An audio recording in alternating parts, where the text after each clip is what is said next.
Благодарам, почитуван председателе, колеги пратеници, почитуван министер за финанси. Јас ќе го истакнам мојот став и ставот на пратеничката група на СДСМ коалицијата по основ на предлог законот за изменување на законот за јавни набавки или пократко кажано укинување на Советот за јавни набавки.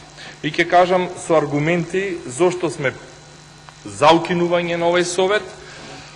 Тоа го кажавме и при самото формирање уште во 2013 година со страна на нашите пратеници кои што тогаш беа во овој состав. И тогаш нашите пратеници опоменуваа дека ваквиот совет ќе направи бирократизација, неефикасност и неефективност на јавните набавки.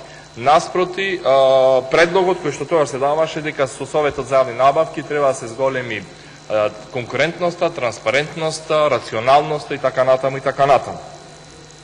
Искуствата од почнувањето на работа во 2014 година до денес го потврдуваат тоа што ние го кажувавме од 2013 нашата пратеничка група па наназад сите овие години кога имавме простор за дебатирање по основ на јавните набавки. Советот не успеа да ги оствари првичните цели и не донесоа до значително зголемување на конкуренцијата. На овој начин договорните органи набавките ги добиваат со послаб квалитет, затоа што најголем критериум или најважечки критериум е ниската цена. Не секогаш ниската цена е најповолна. Значи треба да се избира најповолната понуда, затоа што цената и квалитетот треба да имат некаков соодност. И анализите кои што ги прават граѓанската иницијатива Цивика Мобилас, исто така кажува дека дури 23% тендерите се делумно поништени. Во 2016 година од 16.000 барања се наплатени 1.800.000 евро од фирмите. Претходно тоа почна со 1 милион, значи стигна до 2 милиони.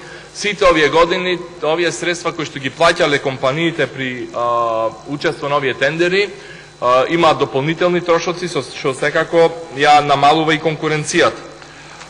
Во поглед на аргументите кои што ние ги даваме, треба да напоменеме дека нашиот став да нема совет за јавни набавки или за она што во изминатото не ја постигна целта, ваквото мислење го дели и Европската Унија во извештајот кој што го имаше доставено за 2015 и за 2016 година, каде што јасно и прецизно е напишано во препораките дека треба да се подобри ефикасноста и ефективноста наспроти актуелните состојби кои што во тој момент доведуваат до закочување на процесите. Она што сакам да потенцирам е дека ваквиот совет нефункционален, кој што дополнително отежнува работата во поглед на набавките, не ни е потребен од причина затоа што претходно го имавме Бирото за јавни набавки, имаме и други институции, комисии за жалби, првостепена, второстепена и тој процес може еднакво и квалитетно и квалитативно да се одвива без овој совет за јавни набавки. Причина плюс е и тоа што членовите на Советот за јавни набавки, вкупно 5 луѓе, по извештајот покажува дека годишно земаат плати и трошоци околу 150.000 евро. Значи во изминатите 5 години овие 5 луѓе потрошиле над 750.000 евро. Непотребно трошок кој што го плаќаат компаниите, односно на тоа се на крајот на криштата се става и на грбот на граѓаните. Меѓутоа не е само СДСМ и коалицијата таа што кажува дека Советот за јавни набавки не треба да постои, не е само критиките кои што ги добиваме од Европската Унија. Во оваа прилика сакам да кажам дека и ВМРО-ДПМН не се согласува со Советот за јавни набавки. Ова е писмо од општина Штип до вчерашниот градоначалник Илчо Захариев, ваш истакнат член на највисоките структури на партијата, исто така не се согласува со постоењето на Советот за јавни набавки. Ова е писмо со негов потпис и архивски печат до вашиот председател на партијата Никола Груевски. И во ова прилика нема да очитам цело, само ќе извадам дел и ќе го цитирам. Илчо Захариев вели: "Веќе не ви пишувам за маките и проблемите кои ги имаме околу добивањето на согласност од Советот за јавни набавки. бидејќи ова го дискутирав повеќе пати на партиски состаноци во ЗЕЛС. А гледам дека од тоа нема фајда. Ова се зборови на Илчо Захариев.